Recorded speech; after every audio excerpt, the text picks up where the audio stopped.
What is up, everyone, and welcome back to What Makes It Great with me and Kish. We have a very exciting song for you today, which is Jennie's Like Jennie. Do we have any extra info on this one that we want to share, Kish? Yo, I know that this is one of my favorite songs from this side of the world that I've heard recently.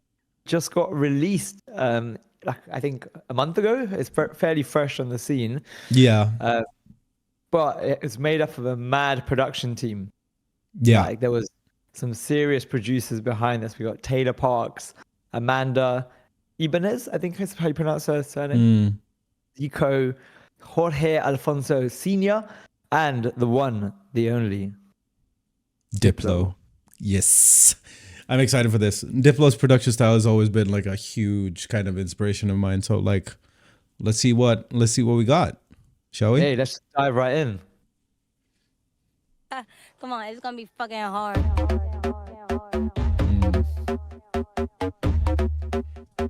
Hey. Special edition and your AI couldn't copy. I'm leaving clues in the fitting room and it's hot tea. No, I'm not thinking about no exes, no, they miss me. I got the whole room spinning like it's tipsy. Don't burst, take it to the chorus. Oh, nice. I'm obsessed like Jennie, like Jennie. I think I really like Jennie. Haters they don't really like Jennie, cause they can never ever be Jennie. But have you ever met Jennie?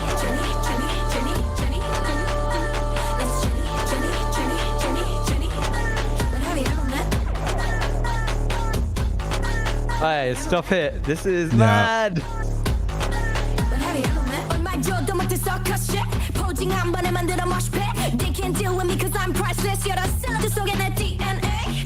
Get out of my way. 바비가 저기가 되기 전에. Mainstream blame tryna bust my bubble. 터트려봐 그럼 너 그 노래에서만 나는 거야 Jennie. Keep shading. 예술 작품에 beat away frame it. I've slayed it and I've graded. Yes I'm guilty 잘난 게 Jennie. Wanna rock with Jennie. Keep your head down, nails done like Jennie. Else but I'm obsessed like Jennie. Like. I think I really like Jennie. Haters they don't really like Jennie. Cause they can never ever be Jennie. But how do you ever? Ah, man. Yo, don't bore us. Take it to the chorus. That's Justin Bieber. Yeah. What was it? Timbaland. Justin Bieber had it before. Or no, Justin Bieber. Justin Timberlake had it before. Jennie got it this time. Like that's the next level. That's so good. Yo.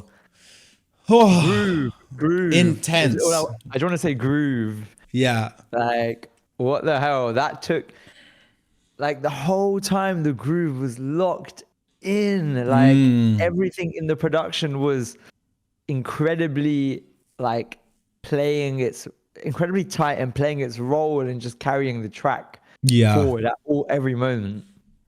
Yeah, what is it? Baile funk rhythm. Baile funk. Yeah, like that's. I mean, for everybody that want to look into it more, I mean, you can look into like Brazilian funk grooves and stuff like that. Kind of married so well with this. Also, like with Jennie's voice, like I think it was such a cool kind of like juxtaposition between the two different things, because one is like extremely hard, super saturated, distorted. And then Jennie, that is like kind of like she's got a frail kind of voice, but like brought out the fierceness in her kind of in a weird way, which I thought was like really, really dope. And I don't know how they managed to keep that distorted bass throughout the entire, like if you look at the bass track, like we got there's no gaps, no pockets whatsoever in that. Yeah, there's literally like a few small moments where it wasn't there. But they kept it throughout the entire thing, and it was still interesting, which I thought was really, really cool. Yeah, I think like I want to start off like with drawing attention to the bass, like you just done there, because a lot of time with music production, I think I've said this in a lot of our videos, you don't need many elements to make a track go. And I think if you've got this bass sound, is firstly a great synth bass sound. You can check out like a lot of DAWs have some rich basses. Soundtrap's got some really interesting ones as well that you can start with. But just having the bass sound is not enough, and you need to be able to syncopate it. You need to be able to actually programming it in a way that allows it to be groovy, and this often involves going off grid. Number one. Number two, it often involves you re-listening to that same 8-bar, 16-bar sequence over and over again, tweaking it in the slightest of places to give it that characteristic. And like, if you listen to this here, this is all, it's an electronic bass, but listen to how groovy it feels.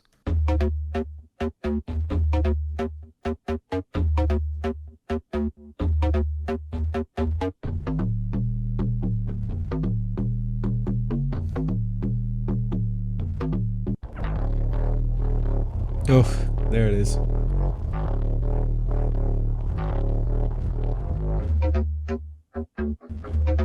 And it's like the pattern itself is probably what, like 8 bars? Yeah. But if you spend time as a producer looking at those 8 bars, what? Methodologically?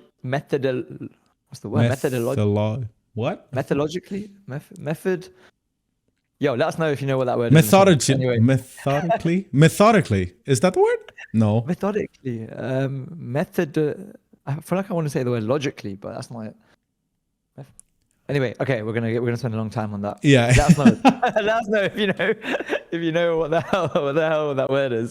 The point being, spend time programming your bass lines, because actually, instead of adding loads of layers, this is a key element to this track. And if I just mute it for a second, AI couldn't copy. I'm leaving. how empty is the rest of the track? Yeah. No, I'm not. That's what I'm obsessed like. Amazing other elements, don't get me wrong, and we'll go into some of those. But the bass is like 90% of the reason, in my opinion, of why this track slaps. Her vocals, okay, actually, I'd probably give them a higher percentage because they're amazing. But, yo, if you spend time just figuring out your bass, is all I'm going to say, people. You can do this. This is the thing. When Kish gets this excited, you know that something's up. No, but usually it's very calm and chill, but now I'm like, listen to me. Listen. I love it. I love the passion. No, but like, just to continue on this whole like kind of bass thing, but like something that's so interesting with this also is the different type of processing that was put into this bass. Because I don't know if it's necessarily the same bass, like the same sample, like the same bass sound, bass as in BASE, but the processing over the course of the track is so intense. Like, because to me it feels like somewhere in between like an old school Prodigy kind of like that kind of like track, and then like a log drum from like I'm a Piano that lies on there, because it has that initial kind of like clunky percussive element first off, and then you have that long kind of rumble thing going with it. But how heavily crushed it is. So like if we start off with the log drum, crush it into smithereens with like, and then the level, like honestly, I think there's also different levels of compression happening as they switch the bass sound, because in where you're at right now with that big blob where everything looks smashed, you don't have that same initial transient, and like there's a lot of more of that rumble coming through, whereas like in that drop section right before, you basically only had that percussive part of it. Yeah, so that's so true. Really think about that also. Like one bass track doesn't have to be just the one track where you put all of your effects on. Like switch it up a little bit, like duplicate it 2 times, create 3 different bass sounds, and kind of like let the bass as in BASE sound carry the element, where the processing on different parts can elevate and change and create that contrast between the different sections.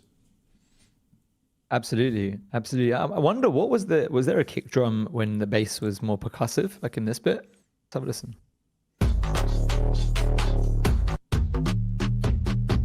Okay. It is there, but I feel like the bass has such a strong percussive element. Yeah, way more than this next section. Yeah. But look at the kick transients and the rate. They feel louder. if you zoom out here, look at that kick sound here compared to over here, Yeah. and you can kind of see that difference. And that explains kind of to your point as well. It looks like, of course, it's not just the raised volume of the chorus. The kick drum is louder in the chorus compared to the verse, and the bass is taking less of that initial transient hit, and it's sitting more in the kind of earthier, chestier territory. Yes, for sure. And can we also, like, now segueing into that kick, can we just talk about how fat stomps are? Like this sample, usually referred to as stomps. And also here, actually, the programming here, where there's not always a kick in the bottom of that stomp sound, but it comes in sometimes, which is such a cool way of doing it, because then you get that, what you would usually try to accomplish with velocity, where you get a groove going with a kick pattern, but you do it with yet another sample to layer it. Yo, I didn't even notice that, actually, now you mention it. There you. Ah. And then do the.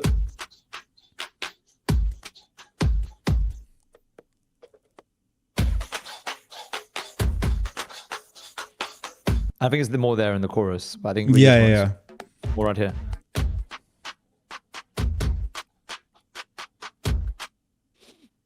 Yeah, so it has those elements, which I think is such a cool way of producing. I never thought of that, actually. But really cool to be like getting new ideas from like analyzing your favorite tracks also. Like that's a pro tip right there. Don't hesitate to actually stem separate stuff. Listen to them individually and see what you can learn from there, because there's a lot of different cool things going on there. Oh man, for sure. +1 to that tip. When I first started producing, stem separation wasn't really a thing. So I would actually still download my favorite songs, load it into the software that I was using at the time, and just study it and really break it down in my mind. But now you've got this, there's no excuse. One thing I want to draw everyone's attention to, and it came to me while actually we had this soloed, is this silent and subtle vocal sample they've got in the background. That's more like a chant. It might be saying hey, but that adds a really nice rhythmic element to the whole track.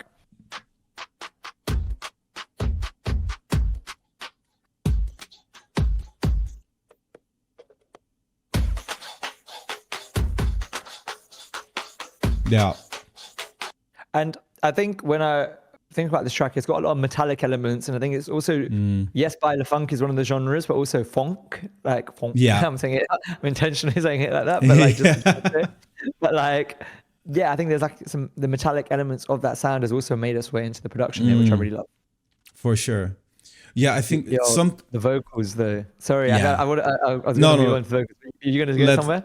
No, I just wanted to like just in general comment on the rhythmic elements of the drum section here, like with taking inspiration from baile funk, for example. Like there's so many small other rhythms. Like, yeah, we don't have to get into it too much, but like definitely sit down and listen to just the rhythmic elements here, because it picks out from a lot of like old traditional kind of like more folk inspired, but like traditional genres where like these rhythms really build a groove that gets your head bopping like this. Facts. But yeah, let's get into the vocals, because this, I'm super excited about this one too. Yo, you want to go first? I mean, Jenny's always been like, I don't know what it is, but like there's a frailness to it. But when she belts, it's like it's in your face, and like the production when it comes to K-pop also, like there is an element of distortion there that like kind of softens when you have such a high energy production, but you need it there for it to cut through the mix. So if we listen to it individually here now, like I think around this section, yeah. It's hot. tea. No, I'm not thinking about no exes. There's a No, they sizzle miss there. me. I got the whole room spinning like it's tipsy. Don't bars, take it to the chorus. Ooh, wanna rock with Jenny. Keep your head down, nails done like Jenny. Who else got him obsessed like Jenny? Like Jenny, Jenny, Jenny. I think I really like Jenny. Haters that don't really like Jenny. Cause they can never ever beat Jenny. But have you ever met Jenny? Jenny. It's Jenny. Noticing the side chain on the vocals. Yeah, that too. And I mean, just recording ad libs like this, and like when it comes to a somewhat like it is a very simple and repetitive kind of chorus. It's so important to have interesting ad libs and ear candy that kind of grabs your attention to one, kind of get the message across like Jenny, right? But then also having it to spark more interest and doesn't make it sound too repetitive.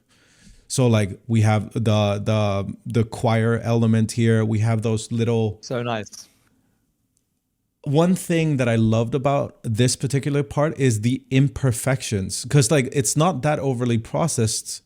Sure, maybe when it comes to compression, the distortion and stuff like that, but like they haven't hyper timed it, like cut things up and like moved it onto grid and stuff. The kind of shouts and everything, they're like in their natural habitat where like it felt like it came out like an ad lib, like she just wanted to have more attitude, which I think is such a great shout for this track, because it is rough. It is kind of like there's a lot of grit in this, and leaving that kind of conveys that message even more. For sure, man, for sure. And I think what I love about this track especially is I feel like the vocal delivery was powerful, strong, bold, like you said. And I think if you're a singer, this is a great vocal delivery to like take and like listen to how she does it and try. What can you just put yourself in the mindset to deliver something with such sass and attitude? Because I think it is a mind state, number one. But unlike other songs that we've heard in the past, sometimes I feel like music, if you mute the vocals, the beat doesn't match, or if you mute the beat, the vocals might not do like the same to me. Whereas I think in both instances, the vocals and the beat are equally as strong, which leads to such a really great final product, I think, from the team. Yeah, for sure. I mean, you've really got to match the energy between the two. Because if you have like a really aggressive kind of beat and instrumental, and then the vocals is kind of like frail and careful, like you don't really get to, like, it doesn't really match, does it? At all. I felt there was so much sass, and like even there was when we listened to it for the first time, the choir, when that came in, I wasn't expecting it. And I think that was like a real nice contrast as well. I think it was like, Else got him obsessed like Jenny. Like Jenny. I think I really like Jenny. Haters that don't really like Jenny. Cause they can never ever beat Jenny. But have you ever met Jenny? It's Jenny.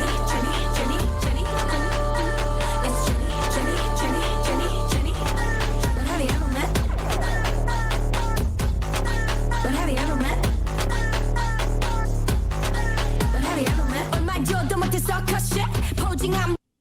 and actually, I wanted to just leave it running to that section. Her vocal delivery, she came in with a lot of energy in the first verse and the chorus, but listen to this like really high pitched, when she says talk mash, it's like a squeak, yeah.